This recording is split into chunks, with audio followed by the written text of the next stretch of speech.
All right, and we're live. Hey everybody, how are you doing tonight? As for me, I can just tell you that I definitely feel like I need a drink, and I'm not somebody who drinks. So, I mean, hmm that's saying something. hmm But Yeah, for those of you who are curious about what we're talking about today, this is a video from Sarky Opinion. I'm actually not sure if he makes videos or not, but it's not really a not reply to regularly. it's not a reply to him per se, but it's the closest it's the best mirror that we could find that basically preserves one of the videos that Dapperton deleted from his channel. For those of you who aren't aware, every now and then it seems, especially recently, Dapperton deletes content from his channel. Now his channel only has 3 videos, but this video that we're going to attempt to reply to is it's particularly juicy. You want to go into it? Um, yeah, this was uploaded over a year ago, I think. I'm not entirely sure when the original was uploaded. But it is Mr. Dapperton putting forward a video attempting to criticize the non-aggression principle, and I mean, we'll talk about the direction that he takes when we actually get in to the response. But Sarky opinion is somebody who only has at least one commentary video on their channel. I think that it's a good commentary video in terms of quality and for the point that he's attempting to make. This is also going to be as much of a criticism as Sarky as it is going to be of Dapperton, because while Dapperton's taking the position that the non-aggression principle is not a principle, basically, he's attempting to approach from the ethical relativist perspective. Sarky is, or well, the openly relativist perspective. Sarky is approaching from the Kantian normative um, approach to explaining ethics. hmm And um, so, for those who aren't aware, and the reason we're doing this is because I've been kind of backlogged on this recent video that I'm working on that I'm trying to have done by Christmas Eve or Christmas Day. The well, it's not the top arguments, but it's a tier list that I created of common arguments for political authority or arguments against philosophical libertarianism, and explaining the various different ways that they're wrong. And I've been working on that since basically the start of the month. But after that, I was planning on making sort of a sister video to Heretics' recent one, Anarchism and Morality, which a lot of people misunderstood. Um, and one of the points that they misunderstood the most, because it's not very well, it seems to not be something that a lot of people can really comprehend. I wouldn't say comprehend because that sounds kind of pretentious, but it's not something that I see a very wide understanding of, and that is the virtue ethics approach to explaining the non-aggression principle. So basically, when a lot of people attempt to explain libertarian principles, uh, they have to explain it from a normative, prescriptive perspective, which usually takes the form of Kantianism or deontology. Heretic and I are not deontologists; we're virtue ethicists.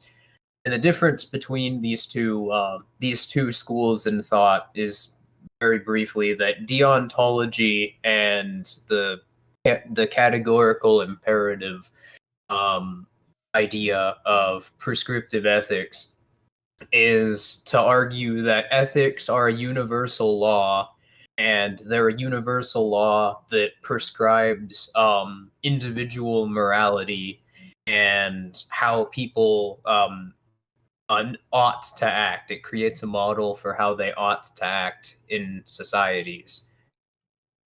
And one of the very, there are various criticisms of that perspective, but it's not the only approach to explaining the NAP, and because there's flaws with it, that's one of the reasons why I see the virtue ethicist approach as being superior. The virtue ethicist approach being to start from conceptual logic, and then from conceptual logic, showing like what that means for ethics. I need to explain it in greater detail, but essentially it's starting from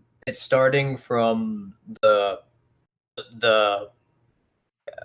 the conceptual level is kind of difficult to explain. It's sort of the basis before logical models. It's sort of the lowest point in logic that you can get to before things stop making sense. Can I try to explain? Yeah, sure. Basically, you start at the premise of first principles. First principles are simply axioms that, well, the simplest way to describe them is just the negation of those. The negation of those principles are performative contradictions. And using what's it called? It's very simple. I can't remember what it's called. The process of elimination. Yeah.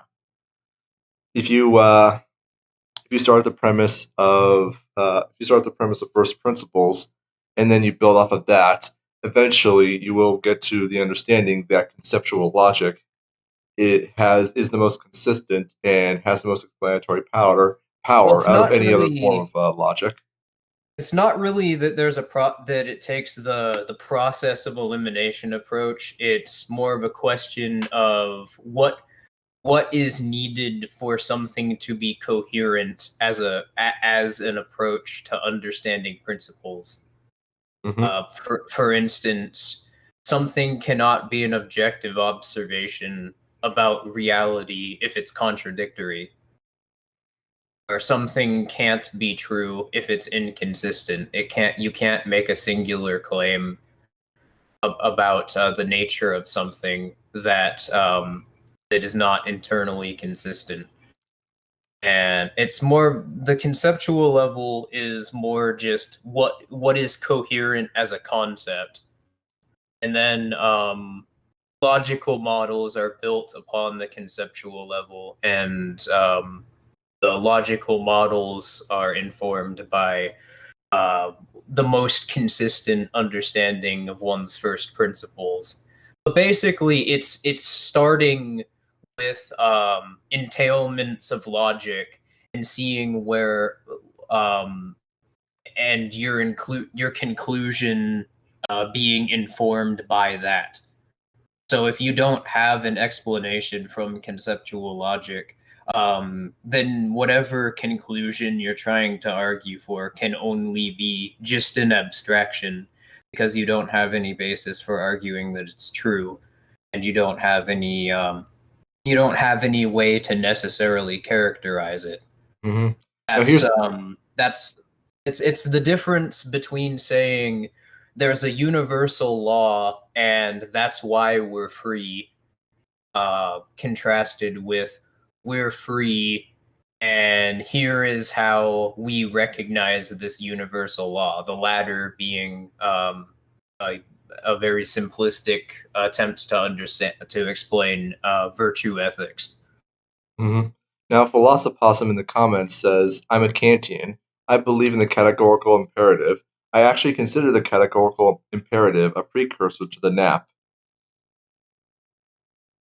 Yeah, and the problem with that, that a lot of people that would be making the argument that Dapperton is making is that this necessarily means that the non-aggression principle has to prescribe behavior. And the problem with that, though, is something known as the is-ought fallacy. You can't derive an ought from an is. But that's not my biggest issue with Kantian ethics. My biggest issue with Kantian ethics is that Kantian ethics, as I'd explained previously, is not capable of explaining what property necessarily is, why it necessarily is this thing, what justifies it. And likewise with any concept under the umbrella of ethics. And the reason that it can't do this is because it operates around inductive logic rather than Aristotelian logic. And inductive logic is the notion that conclusions can exist in a vacuum and can be justified by observing other variables, and those other variables can be sort of mashed together in a puzzle to create an explanation.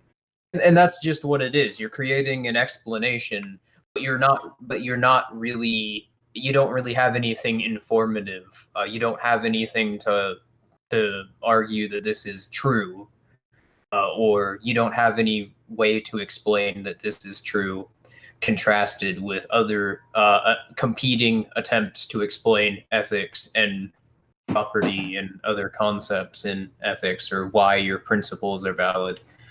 And you sort of need that in order to have a claim against the state, because you're not making a claim of preference when you're arguing against political authority. You're necessarily arguing that there's something that because political authority exists, that's an indication that there's something fundamentally unjustified going on. Mm-hmm.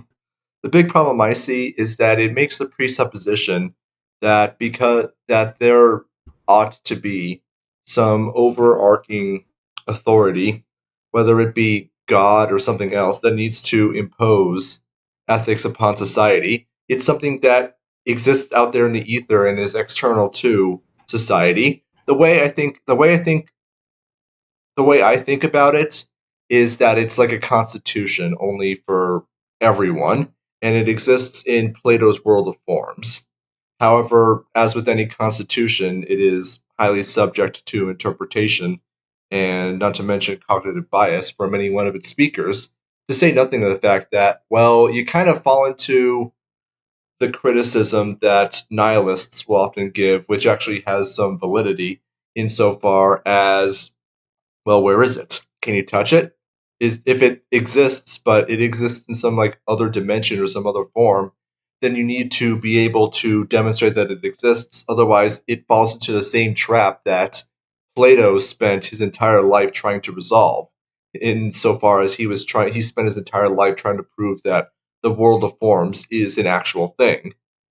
However, yeah, I think we've already explained it pretty well that it's something that it exists out there in the ether is something that needs to be demonstrated, as the categorical imperative does very much make a positive claim that needs to be demonstrated, which so far it has failed to do so. And this is the reason why I argue that Kantianism and deontology because prior to the 60s or 70s, it was non-existent in the libertarian movement. The ethical philosophies that most libertarian philosophers, the prominent ones of the 19th century, subscribed to were variants of Aristotelian logic, or something related to it, like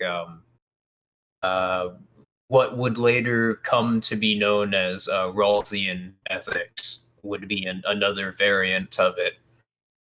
The ethical views promoted by John Rawls, a very primitive version of those, were pretty prominent in the libertarian circles. And Spooner is the only one I could think of that really made prescriptive claims about morals and ethics.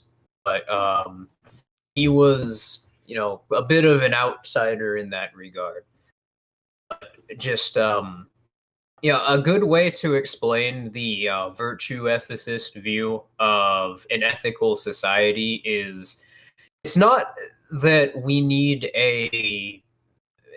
that you even really can have a monopoly organization or a central organization prescribing this code of law or that something like that could exist. That something like that could exist naturally. In fact, I've been very critical of that idea because concepts don't have universal interpretations.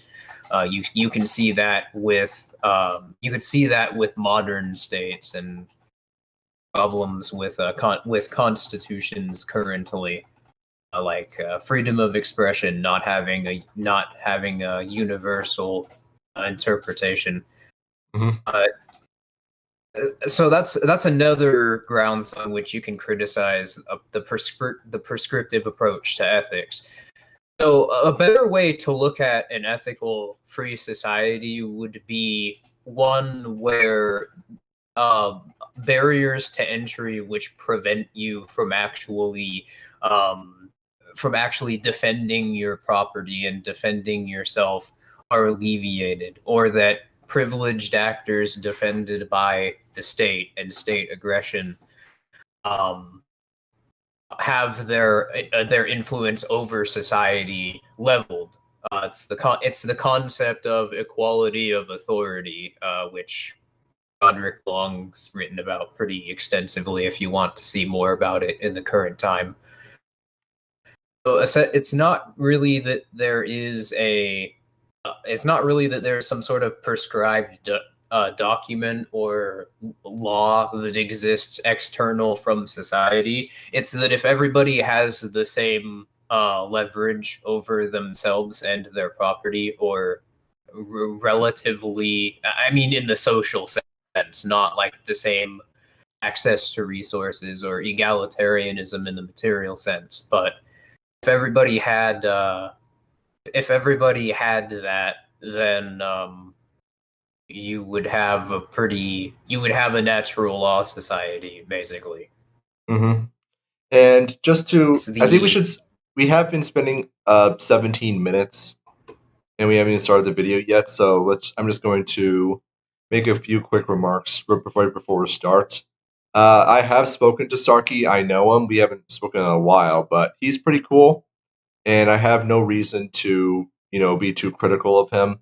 I don't know if he still holds his opinions because the video was uploaded 11 months ago, and a lot can change in that time. A lot of someone's philosophical understanding can. He is free to talk to us. He is on the Backalley, so if he wants to chime in, give us his thoughts, we're more than welcome to hear him. And I think we should also preface this by saying that, well, deontology is not the worst way to get into libertarianism by any means. In fact, we think it's a stepping stone to a more complete understanding of libertarian ethics. Yeah, it seems like it only really became prominent in the movement because of political interests, and that's the point that I was trying to make earlier. But all I was going to say is I don't really have any problems with Sarky. At least the last time that I spoke to him, a lot of the stuff that he said kind of went over my head because he would try to talk with me about math and stuff like that. But and that was over a year ago. Now, Dapperton, on the other hand, that's a different story, and I'm not really going to go into detail about what Dapperton has been saying lately for two reasons. First of all, his channel is dead, and this is very blatantly an attempt to try and get himself back into the spotlight. He, for the last year or so, has been doing this really annoying thing where he gets a hair up his ass about something, or I don't know what his deal is, but he'll like go on an uploading spree, and it's mostly like he mostly just attacks people. He doesn't even really make commentaries anymore. And even when he does make commentaries, they're unscripted, and you can tell they sound worse than me speaking off the cuff. So yeah, so you could tell that he doesn't really put any thought into a lot of his commentaries when he does upload them, but a lot of his content is just very blatant drama bait. and he makes up, and this is the other reason why I don't why we're not going to be addressing this round of drama baiting, is because he likes to make up. So basically, his thing is that he makes up narratives before he actually makes his videos, whatever, and then he takes comments, or he just makes random claims, in my case, about things that I have or haven't said, because literally some of the shit he says about me he just makes up. But yeah, so he takes things out of context, or in completely unrelated context, literally like comments that weren't even posted in the same month, and then put them together in his story to create to fit whatever narrative he's trying to build. It's actually it's the social version of the manipulation tactic known as gaslighting. So Heretic and I are not even going to dignify it with a response, and we're just going to continue letting him fade to dust. Mm-hmm. Anyways, let's go ahead and start this thing. This will be mostly Sarky's commentary. If we could get a original like mirror of it, that would be fantastic. But unfortunately, we weren't able to find one. So yeah, continue. Let's begin.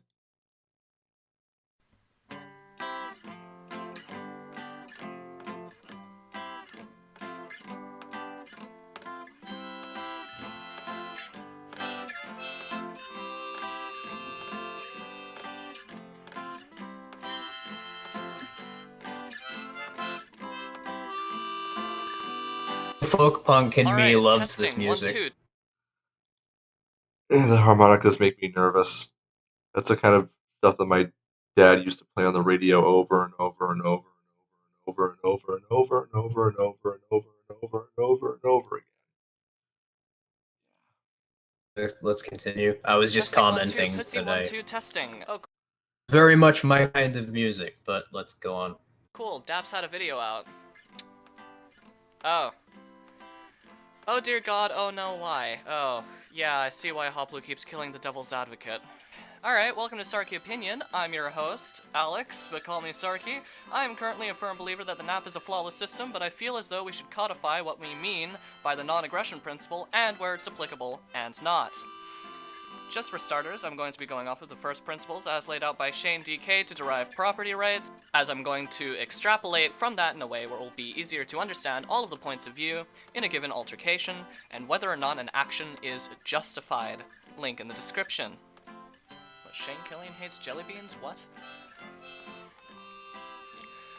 Do you know what the Shane Killian hates jelly beans thing is? I have no idea. But, I don't. I don't either. I was kind of wondering if you did. Yeah, feel free, Sarky, if you're watching, to comment about that, or just to tell me after the stream's over. Mm-hmm. Yeah. Anyway, just a random remark. We should define aggression, or the initiation of force, as a use of force against somebody's rights to life, liberty, and property, which is unjustified. Unjustified here, meaning that the valid burden of proof has not been met. This is key to understanding why the reasoning in the examples Daps uses in his video are wrong. An example: imagine if somebody was accused of rape. Their justification could be, I was horny, or I hate the victim. But we can all agree that that is not a valid justification for that particular use of force. So it's unjustified. And that's sort of what I mean about the problem with deontology. You can explain that, well, we can all agree, and you can lay out a definition, but you can't really explain why that's the case, or sort of what makes it unjustified. You can just define it and then say it's unjustified. There isn't really any explanatory power there. Yeah, I don't really have anything to add to that, so I'm a little distracted at the moment. Viable and is wrong. Therefore, they would be liable to be paid reparations if the victim sees fit to do so. But let's change the situation. Let's say that both they and the victim are drunk, and both have a reduced ability to consent to sex. And if the victim later makes a claim against them, they could mitigate the claim with, "We were both drunk, and while we were drunk, we both consented at the time." Now, this is a better justification than the situation before, as at the time both parties had equal capacity for consent, and both were affirming that consent, even if it seems less valid retrospectively. A reason why this holds more validity is due to prior understanding of a given situation. We all understand that people have reduced inhibitions when drunk. If you become more violent when you are drunk, then it's best you not get near anyone else or their property, lest you face the consequences, as you have an understanding of what your actions when drunk will be. Likewise, if you understand that when you are drunk, you are more likely to agree to a sexual activity with whomever and you'd rather not let that happen, well then, it is up to you to take the necessary precautions by either not getting drunk or having a sober friend watch over you. In this situation regarding prior knowledge, and it's your burden to understand said prior knowledge, nobody else's, well, as they were both drunk, then this particular justification is valid, due to prior understanding. If you disagree with the concept of prior understanding, then you must allow drunk people to drive in public. Obviously, if the victim was unwittingly or unwillingly drugged, then the victim's claim is indeed valid. But now onto the rights that a victim has when they are being aggressed upon. Firstly, if somebody violates your right to property, such as theft, you are then entitled to violate their right to property in turn. Restorative justice. Is that really a violation of... Is restorative justice really a violation of property, though? Yeah, that's an inaccurate characterization of restorative justice. First of all, in that situation, it's not a violation of the other person's property right. It's an act of self-defense. Secondly, in order to argue for restorative justice, you have to be able to deal in entailments. Watching Kantians and deontologists and Shane's server try to explain justifiable standards it's kind of funny, but at the same time it's really sad. But basically, just like, you can't lay out what a justifiable use of force is unless you're dealing with entailments, because it's an inherently dynamic variable, because every person and every crime is different. Every situation is different. Deontology can't really deal with that. It can only lay out sort of generalizations, and it can't really explain why one situation would be different from another, if we're arguing the same concept in ethics. But that's what it is. It's not necessarily that there's some sort of platonic justifiable retaliation. It's that it's that you're doing what is necessary to stop the use of force against you, or to right the wrongs that have been committed against you. And in order to have a coherent standard of what that is, you need to be able to take into consideration those prior factors. Mm-hmm. Don't really have anything to add to that. You can't, and the reason why this is the case is because, for instance, if somebody were to step on your front lawn, you can obviously argue that kidnapping them and then taking them into your locking them in your basement is not. It doesn't really do anything to stop that. Well, I mean, it does something to stop that problem. It gets them off of your lawn, but all you really needed to do is just tell them, get off my lawn. And if they didn't get off your lawn, and you really wanted them off of your lawn, then you have the right to push them off of your lawn. But there's not really any situation. There's not really any connection between locking them in your basement and getting them off of your lawn. In fact, you'd have to take them further. You would have to take them further onto your property in order to do that. So in that case, that would just be a trespass against that person's agency. In which case, you could argue that's an act of aggression itself. Mm-hmm. Well, the reason that the whole kidnapping thing, and even if you don't want to go into kidnapping because kidnapping entails forcing them to trespass further onto your property, like let's assume for the sake of argument that some guy's just walking down a commonly owned sidewalk, they swerve to the right to avoid someone running past, they trip and fall onto your lawn completely accidentally.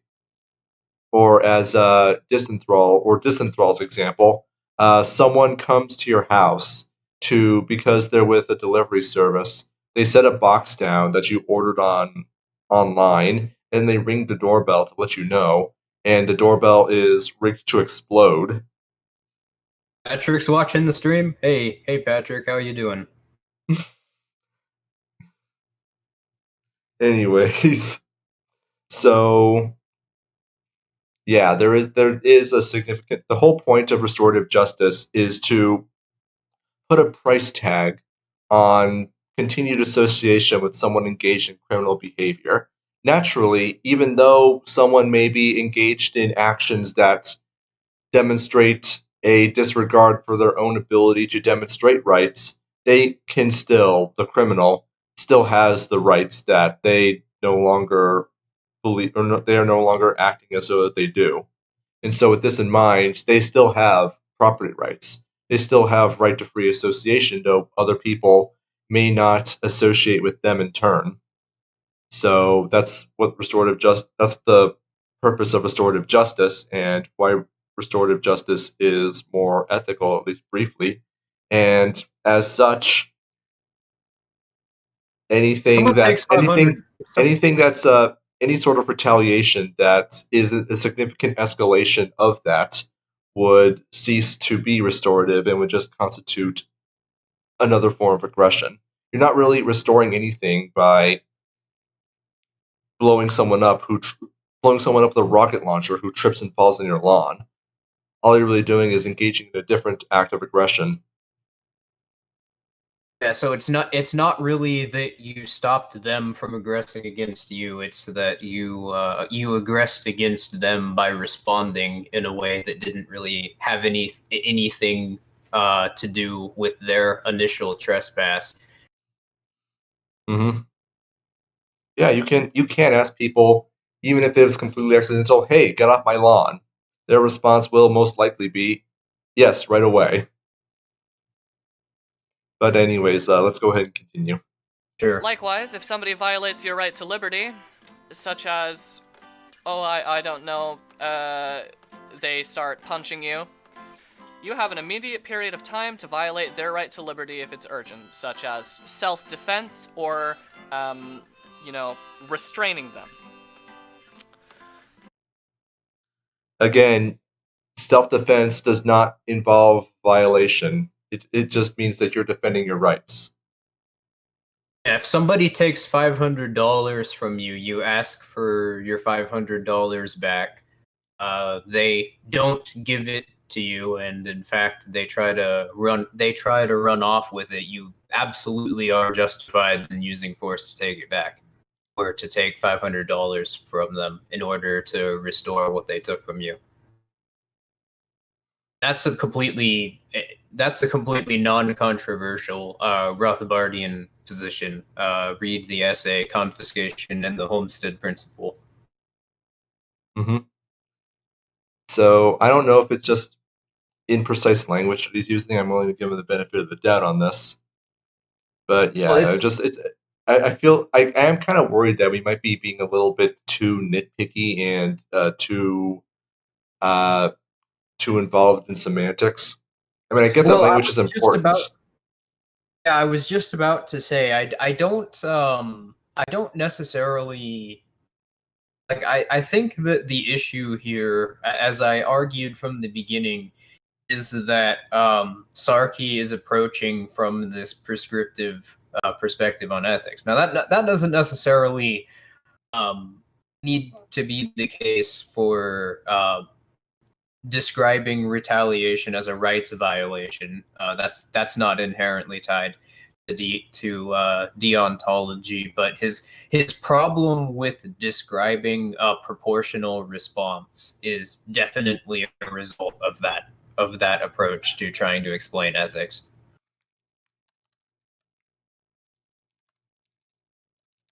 I think we should continue because, I mean, I mentioned in the beginning that this is just as much a criticism of Sarki as it is Daps, but we're like 35 minutes in and we haven't even gotten into the original video yet. Yeah, I think he's just trying to lay down the groundwork for what's coming up. Like, we're 4 minutes into the video. Until somebody else can arrive to assess the situation.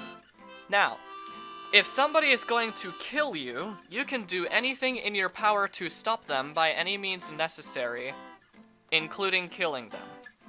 Keeping them alive is preferred, obviously. If the aggressor is still alive, then they could be made to pay damages, again, if the victim sees fit to do so.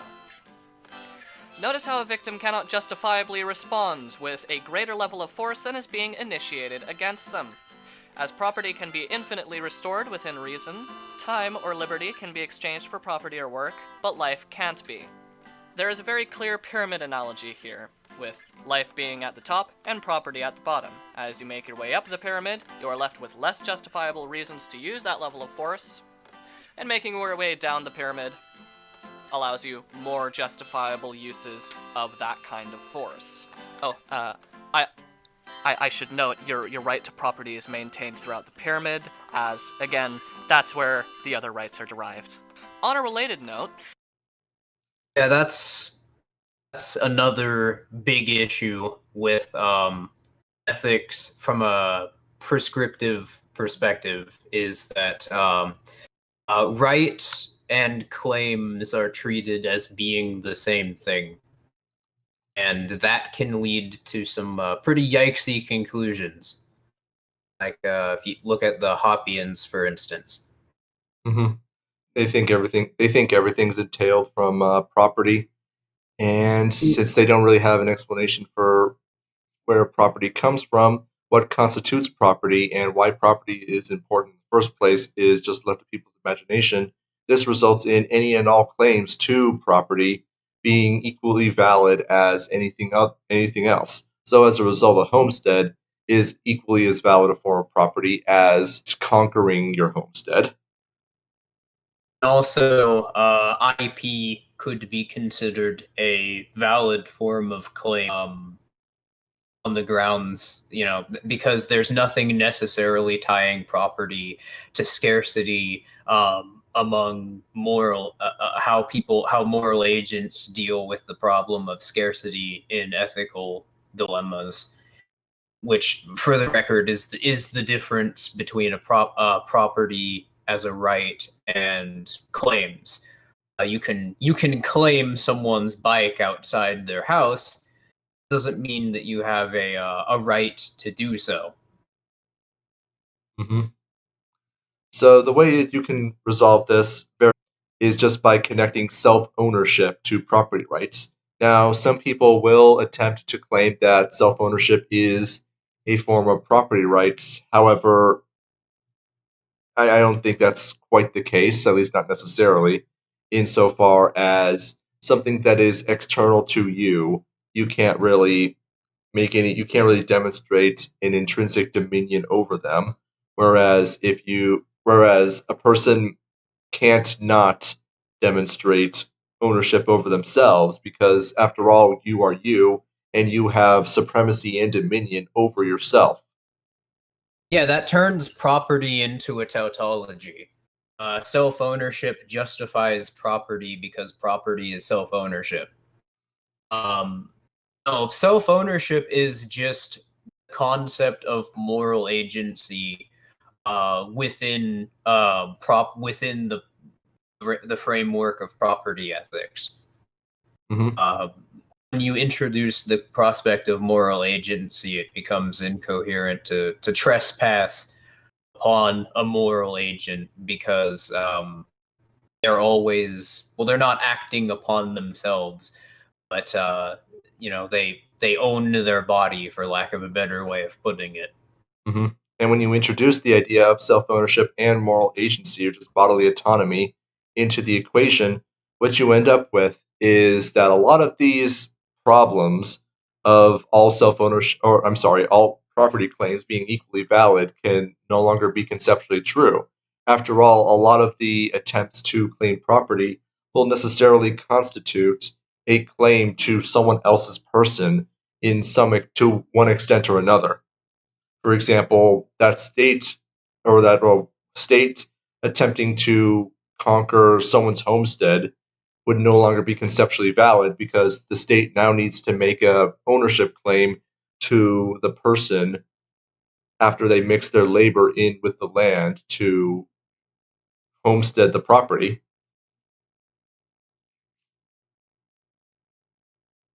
But anyway, should we continue? Yes, let's go.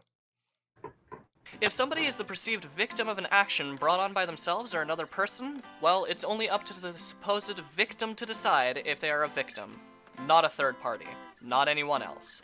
If you as a third party believe that you must intervene, you have the burden of proof to reconcile the arguments.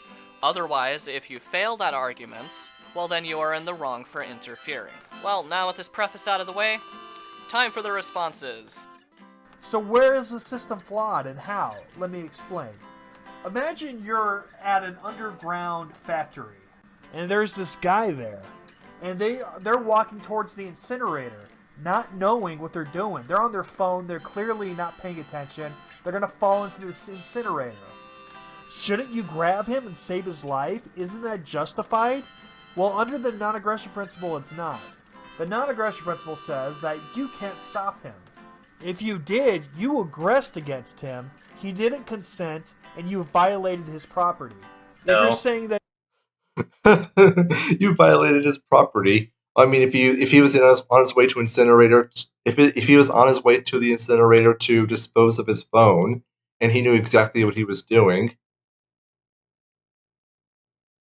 then well, that's sort of this is the sort of problem that you run into from the perspective of ethics prescribing behavior.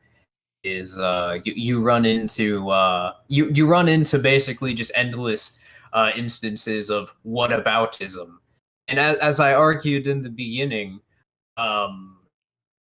yeah, that's a problem because there's no sort of coherent understanding from the perspective of any sort of prescriptive theory of ethics, what a property claim is, or what counts as an act of aggression, or what counts as any sort of concept within ethics.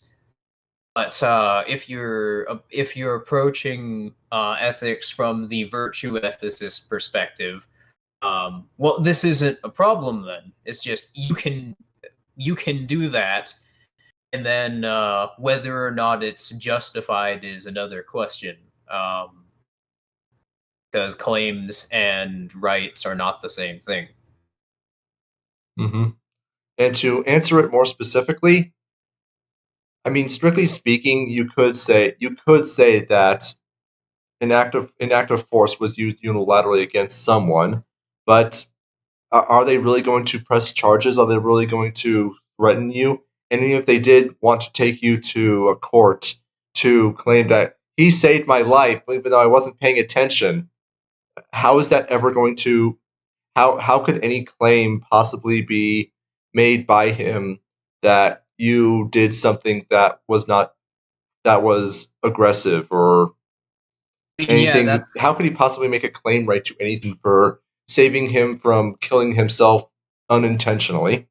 Yeah, everybody would You could argue that he would have a right to do that, but everybody would think he is crazy and would probably, not want to save him in the future or want to associate with him in the future. But again, that's a completely how you handle how you handle a rights violation, or what even counts as a rights violation, is a different question from how you act.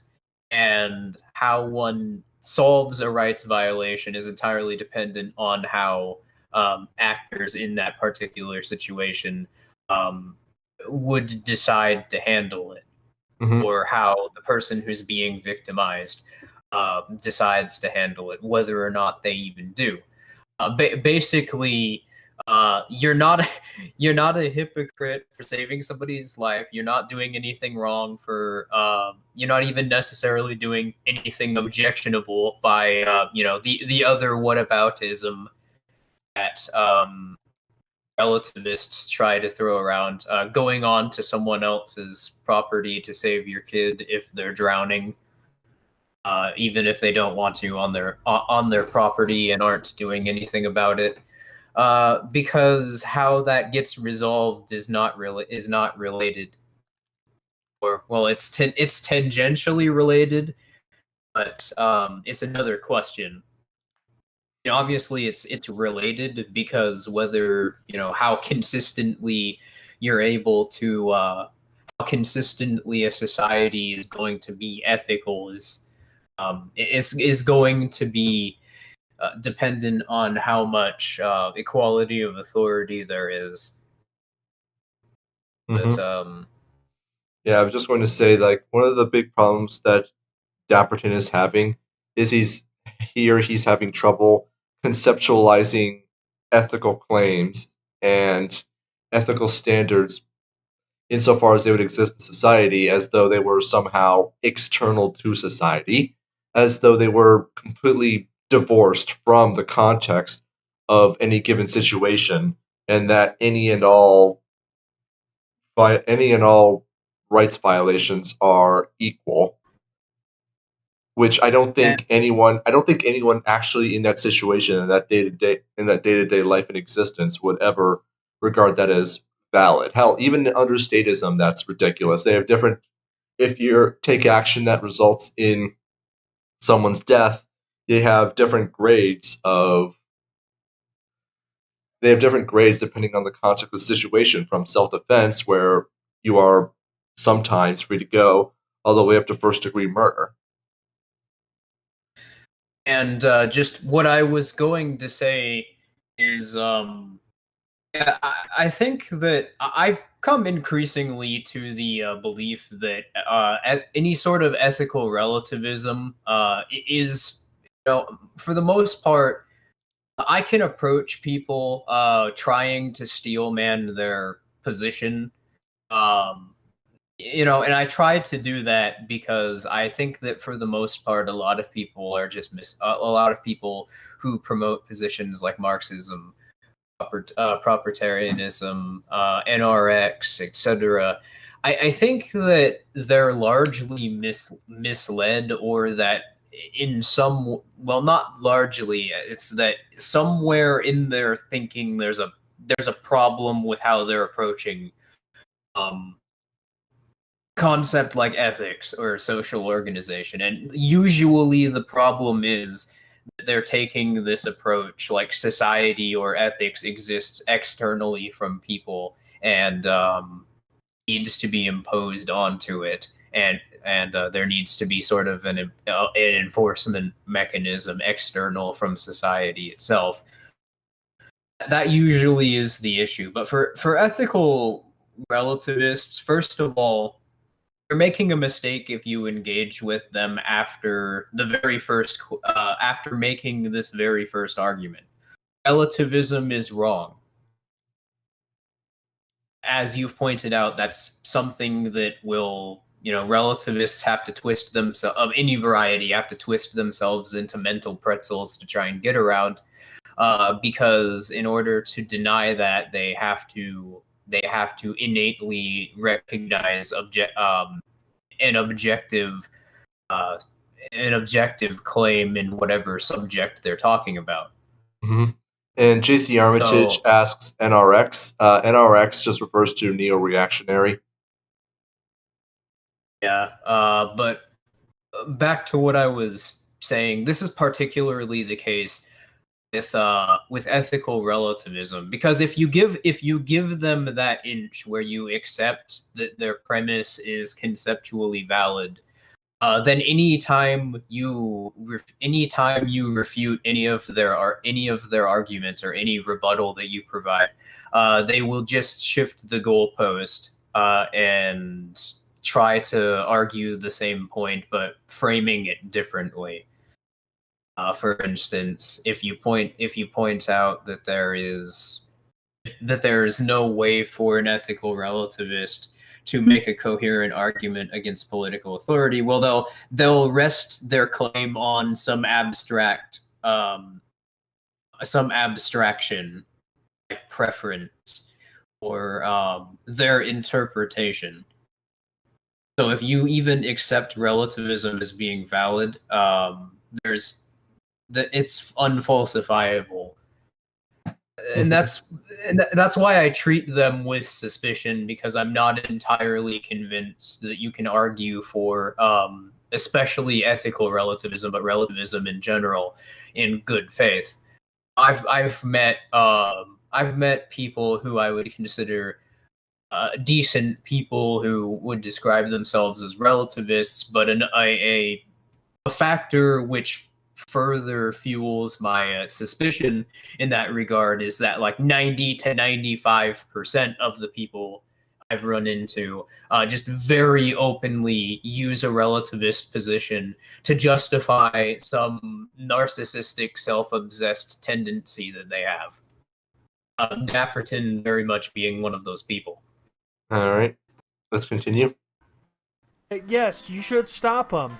Then you're admitting that sometimes the non-aggression principle should be broken, and that sometimes it's okay to break somebody's property rights, and that it's not a perfect system, and it's just 99% of the time accurate.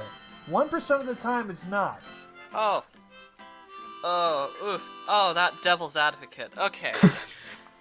Yeah, that's basically, I think that's any sensible person's reaction. This is the other problem with that perspective. You can't argue principles if they're not consistent. If there is an area of study where these principles, if you're arguing the exact same principles and it's a comparable study, there's no reason for needing to switch methodology. But if you're using these same principles and you're coming to different conclusions, then it means your principles are flawed. That's the other problem that I have with relativists is they treat their conclusions as though they don't require justification. As you put it, every explanation is equally valid. So honestly, the other reason why I feel like they're not arguing in good faith is because what they're trying to demonstrate is that the positions which would be proven by any sort of ethical framework are either not coherent or can explain as much as any other claim on the subject. So really, if ethical relativists were trying to steel man their own position, they would be defending why it's legitimate to murder people or be a tyrant or rape a child. So I don't think that anyone who is proposing ethical relativism as an attempt as another way to explain the NAP is arguing in good faith. They would be like Max Stirner if they were arguing in good faith, which that's the one thing that I can say about Max Stirner. It's like the one point I can give him, like out of the negative, like he's like a negative 999 million. His philosophy is it's not negative 1 billion, but just the one point I'll give him is that he absolutely did not give a fuck about like what other people thought about him, and straight up would argue why he has the right in one case to eat some woman's baby, or why he would have the right to kill somebody. Of course, he was wrong, but just that he wasn't afraid to frame his position that way. He gets a little bit of respect from me for that. Of course, relativists found out at the turn of by the end of the 19th century that if they continued arguing their position that way, their philosophy, if you want to be generous and call it that, would never be anything more than the status egoism was at when Max Stirner was alive, which relegates the position to the crazy homeless person standing on a soapbox on the street corner of some big city, rather than something that's actually taken seriously. So, but anyway, do you have anything to say? Or Yeah, just going to add that the reason that relativism does come off as dishonest is because, well, it is. If you would characterize dishonesty as unironically attempting to make a claim that you know to be untrue. Is that fair? Yeah. Well, that's what I think relativists do that all the time. And they'll even admit to you that everything that they said, all of the truth claims that they make about reality, about science, about anything that they're talking about, they don't believe that it's true. They think that it's just their subjective opinion, which begs the question, what other motivation could they have to express this other than to be deliberately dishonest? So the reason that it does come off as dishonesty is because it actually is. This is you talked about having problem talking with relativists before for similar reasons. Like, yeah, I just straight up don't like talking to them. I find them disgusting. Yeah, well, it's not a universal problem that I have, but just what I was going to end that on is I've argued somewhat controversially for this reason, though, that ethics as a prescriptive framework is actually itself a form of ethical relativism. So I would unironically argue that Kantianism or deontology are relativist belief systems, and the reason why is because if you're going to make a claim in these ethical positions, you don't have any. I mentioned this before. You don't have any idea of what informs the validity of that claim. You don't have any basis for characterizing it in any way. You don't have any basis for arguing that it's true. So by default, that would mean that any attempt to explain a concept within ethics as being valid would hold equal explanatory power with any other concept. Therefore, Kantianism and deontology are relativist. Anyways, let's continue. So the reason why this reasoning is wrong is due to prior understanding. The vast majority of people don't want to die. Most people would also like to be saved if in a life-threatening situation. And Mary had a little lamb. These are things we know and understand. With this prior understanding, you could reasonably infer that the seemingly unwitting factory worker is in fact unwitting, and therefore would prefer not to die. So, when he questions you as to why you stopped or yanked him, you can explain by either gesturing to the danger or explaining the danger. In the vast majority of cases, the unwitting victims of accidental death will thank you for saving their life.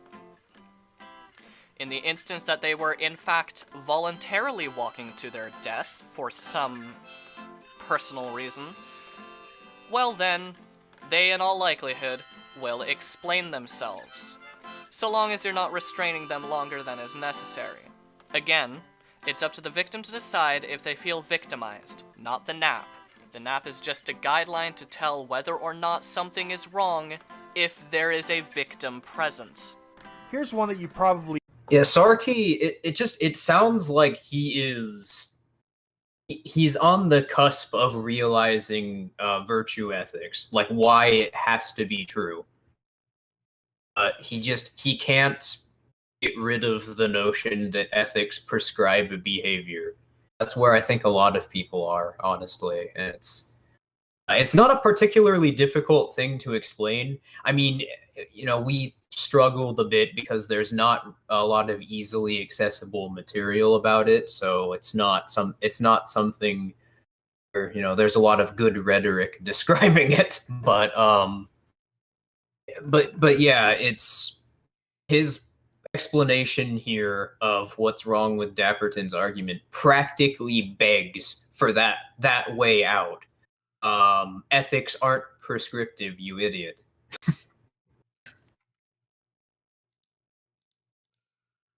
Yeah, I don't really think I have much to add to that other than just to observe that I don't know if prior understandings is really useful in terms of deriving ethical conclusions.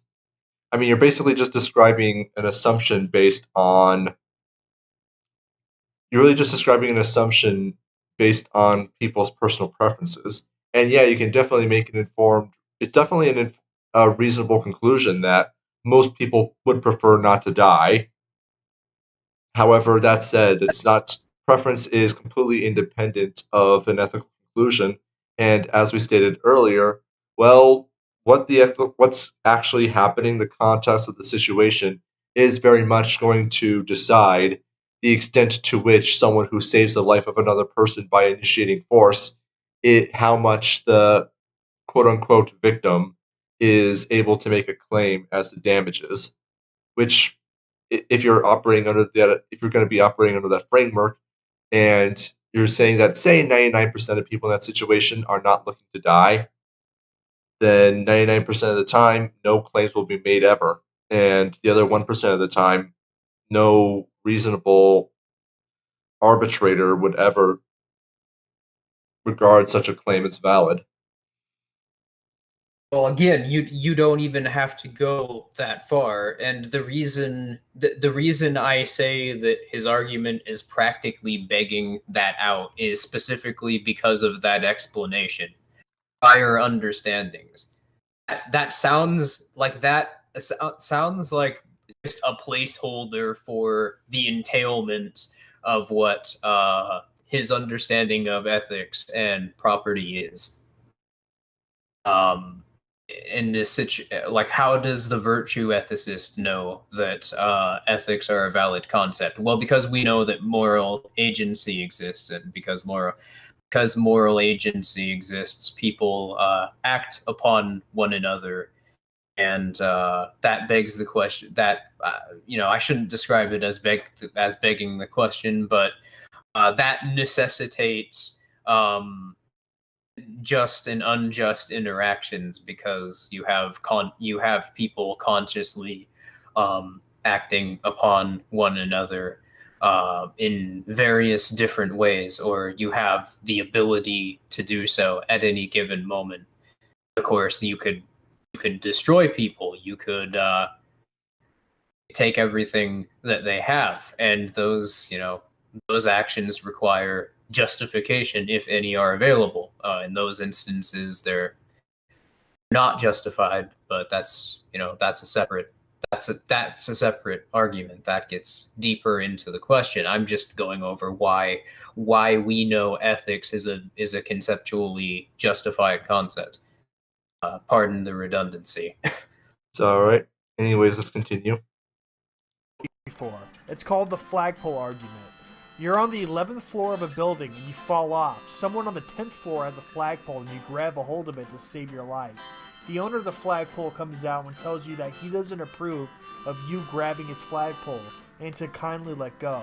Do you let it go? And if you're saying yes, you should let it go, then your life is going to end pretty shortly and you're going to die for no reason. If the answer is no, you should hold on to the pole and slowly climb down.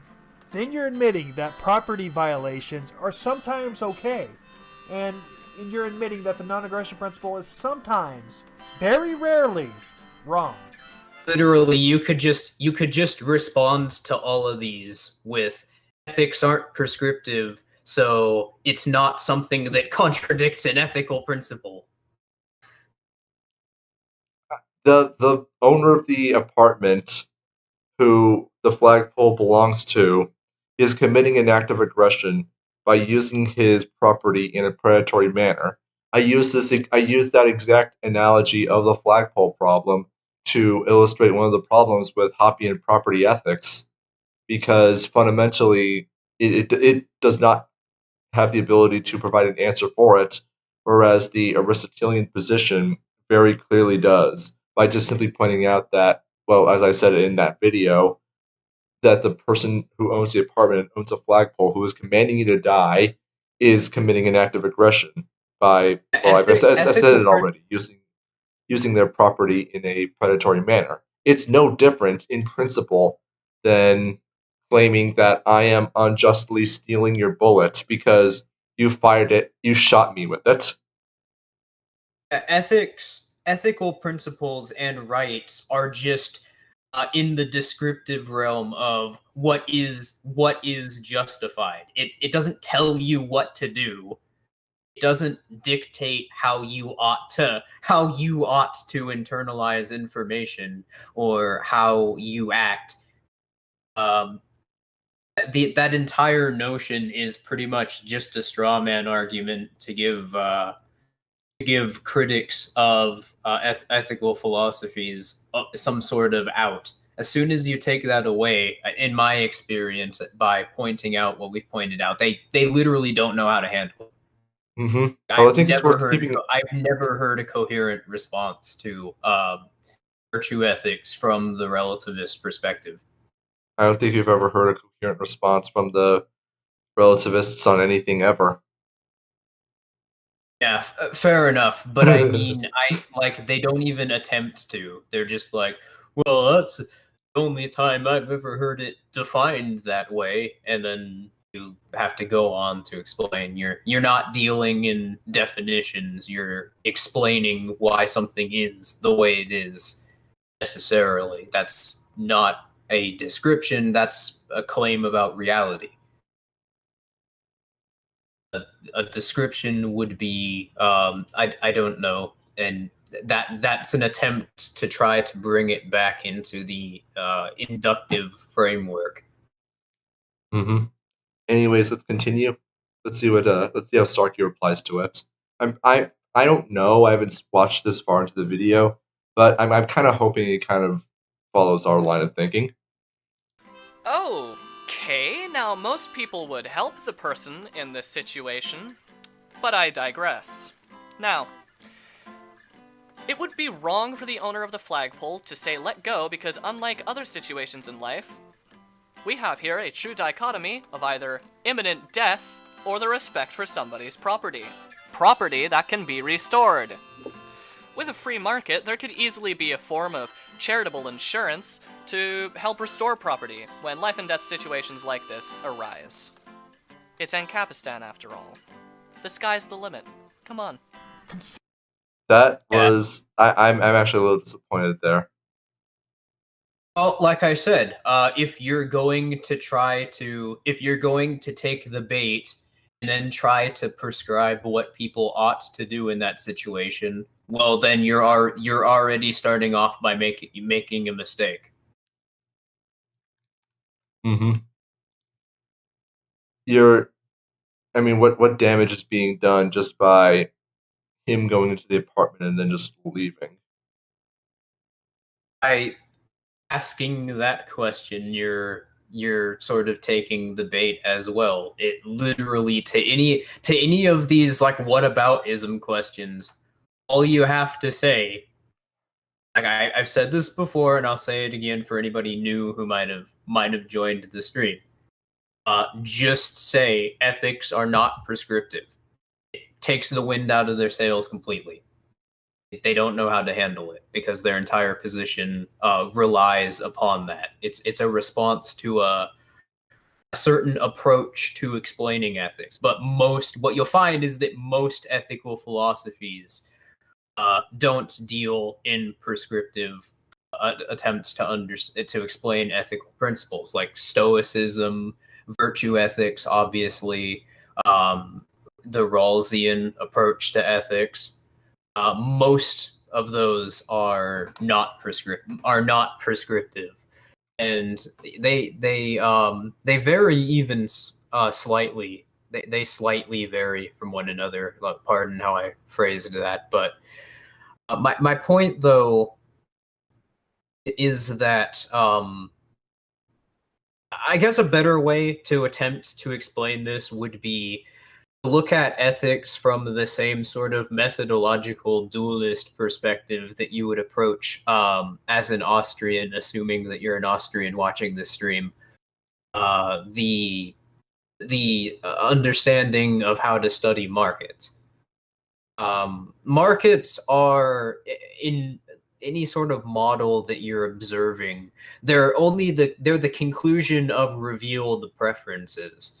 The outcomes are you can't model an outcome because how people act is based entirely on what people in that situation determine to be their most highly valued preferences, and that's a matter, and that's just that depends on so many unknowable variables which are too dynamic to calculate, like environment, how each individual interprets their environment. Even though you can very clearly see that there is something going on here, exchanges and people acting upon their interests that needs to be observed, it is impossible to take a prescriptive approach here because there's no way to observe how people exchange under any sort of universal law framework, any sort of prescriptive modeling. Ethics is the same way, basically, except instead of how people interact in markets and how they prefer to act in pursuit of what their own profit is, it's just what's justified in interactions between people in a conceptual sense. So you're not arguing that there's some sort of intangible standard that exists outside of society that people have to operate around in order to validate these ethical principles. You're instead arguing that people act, and because people act, that entails a justification for these things. But you can't create a model to explain how people ought to act or what they conceive of as being justified. So you have just a set of principles explaining what is valid. Yeah, I don't really have anything to add to that. Let's continue. Consider the following example. A madman is about to open fire on a crowd. If he does so, numerous innocent people will die. The only way to prevent him is to shoot him with a rifle that is within reach of several members of the crowd. The rifle is on private property of its legitimate owner. He is well known, and he has publicly stated on numerous occasions that he is opposed to let anyone using his rifle without his permission, even if it would save hundreds of lives. What do? Do you take his rifle and save the hundreds of people's lives and violate his property? Or do you let all these innocent people die to protect his property rights? See, sometimes violating property rights is okay, and the non-aggression principle isn't 100% accurate. I haven't admittedly watched the original full video all the way through. I made it to about this point, but is this whole video really just going to be these whataboutisms? Yes. I saw the whole video all the way through. It is just going to be whataboutisms. All of these examples just provided for Mr. Dapperton by Mr. Potato Face. And, well, yeah, because Dapperton has never read any anarchist or philosophical literature in his life. He has no ability to comprehend them, let alone to be able to refute them. And as a result, he sees them as conceptually valid. And I'm absolutely certain that he would even go so far as to say that these criticisms helped him understand libertarianism better. That helped him understand it. Which is just a funny way of saying that helped him understand that he doesn't know a fucking thing about libertarianism. Yeah, what justifies property? Nothing, I guess. Just it gets him closer to eating more Cheetos and playing video games for much longer. Yeah, pretty much. It's just a question of personal preferences for him. I see no reason to think of Dapperton as anything else except a relativist. It seems to be how he thinks of truth in general and what his position on any given situation is at any particular circumstance. Just whatever is convenient for him. Like given the last round of videos, for instance, remember those thousands of dollars that Dapperton raised by making those videos for Riley. Meanwhile, both you and I stayed the fuck out of the situation between Harding and Riley for exactly reason that we're seeing playing out now. We told everybody. First of all, I don't like drama in my server. Just in general, it makes me uncomfortable, and I'd much rather stick to writing essays and actually putting out productive content that helps people understand libertarianism and various concepts I'm interested in a bit better. But also, I knew it doesn't. The thing with drama is that anybody who ever gets involved always ends up with shit on their face in the end. It doesn't matter which side people are, which side people stick with in the end. People do shitty things and say shitty things. And one side just ends up until one side just ends up leaving the internet or quitting because they got too much egg on their face for their own comfort. And so the best case scenario is you're going to lose a bunch of people that you liked talking to and a big chunk of your audience if you preferred writing essays or talking about philosophy, because generally those people kind of feel the same way. So look, I don't remember where I was going with that, but okay, never mind. Let me take a step back. So yeah, Heretic and I just didn't have anything to do with that situation until recently, when we ended up kicking Riley from our server because of the Keybase catalogs that came out.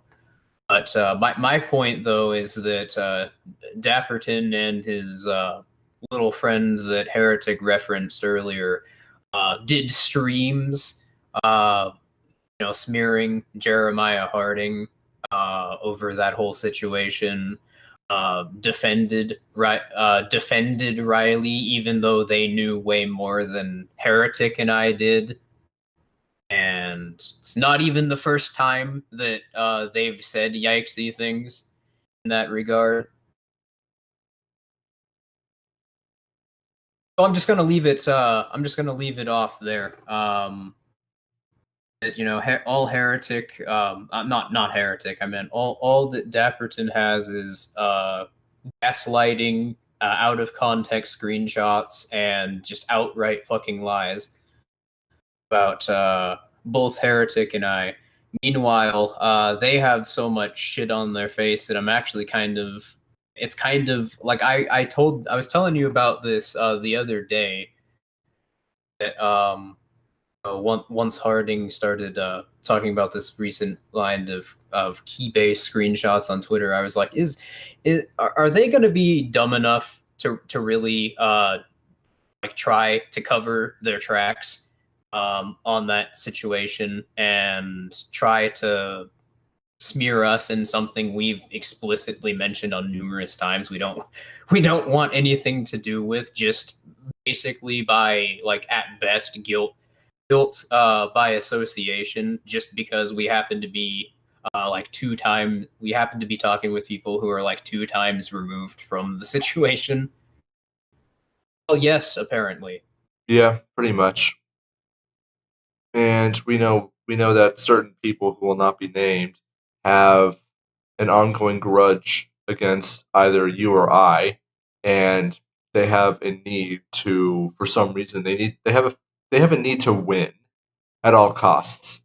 So I see what someone commented in the back alley that is about. Hold on a second.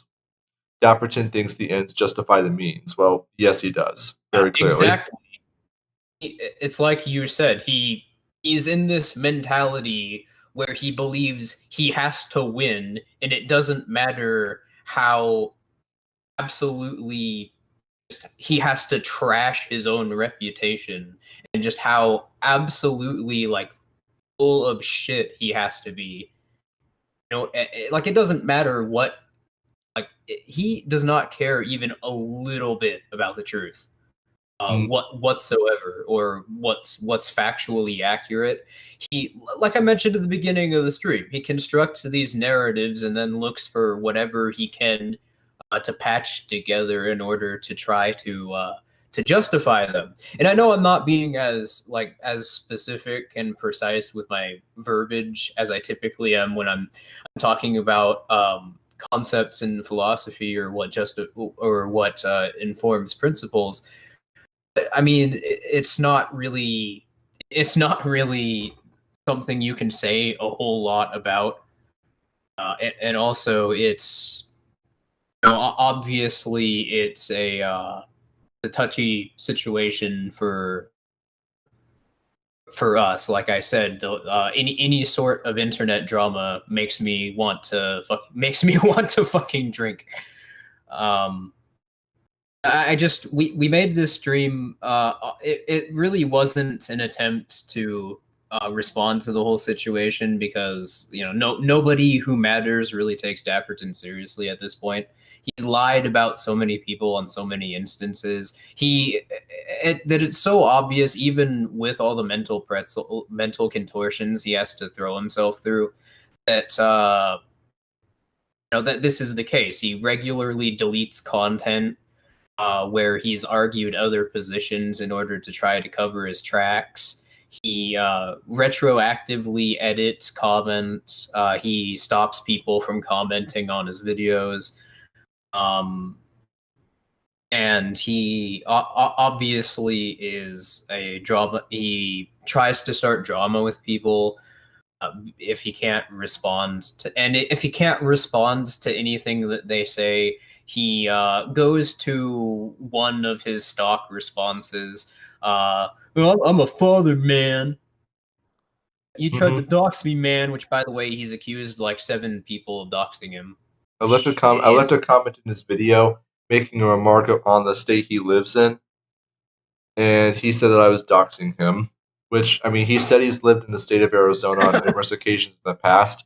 So, oh God, he himself has admitted this. So he's doxed himself a long ass time ago. With this, I mean, I'll admit it's a bit of a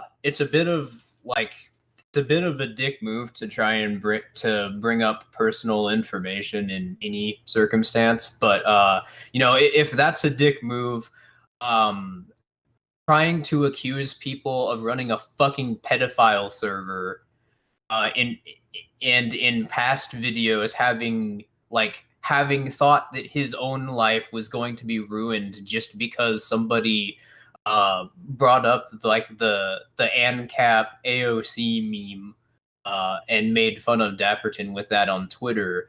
If it's a dick move to just bring up information that he's revealed in the past before, what the fuck do you call that? I don't freaking know. Now, there is one other particularly delicious irony that I'm recalling that I don't think Dapperton has the self-awareness to appreciate. This whole shenanigan started after you and I associated with others to try to expose pedophiles on other Discord servers. Yeah, this is what's back in like 2018. Summer of 2018. What is Dapperton trying to do now?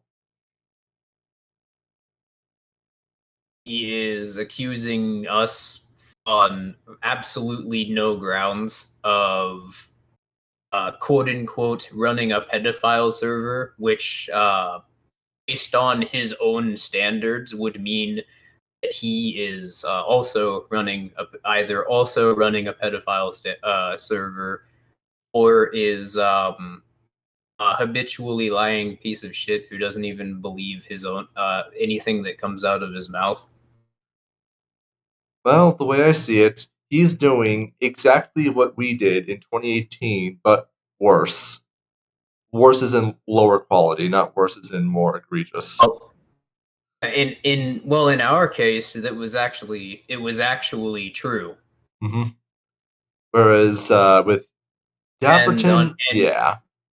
And his response was to collaborate with the people like Finbull who were running these Discord servers and trying to do damage control with them. By the way, Finbull, you can find these screenshots all over Reddit still of Finbull and people in his server talking about this and doing like creepy sexual role plays with 12, 13-year-olds. Last I heard, he was under investigation from the Finnish government for grooming a 12-year-old. So congratulations, Daps. You helped do damage control for a pedophile. Good work. Anyways, I'm sorry. I'm sorry. An Ebophile heretic. Remember the Ebophile video that Dapperton made during that whole saga? Yes, he unironically used the ebophilia meme.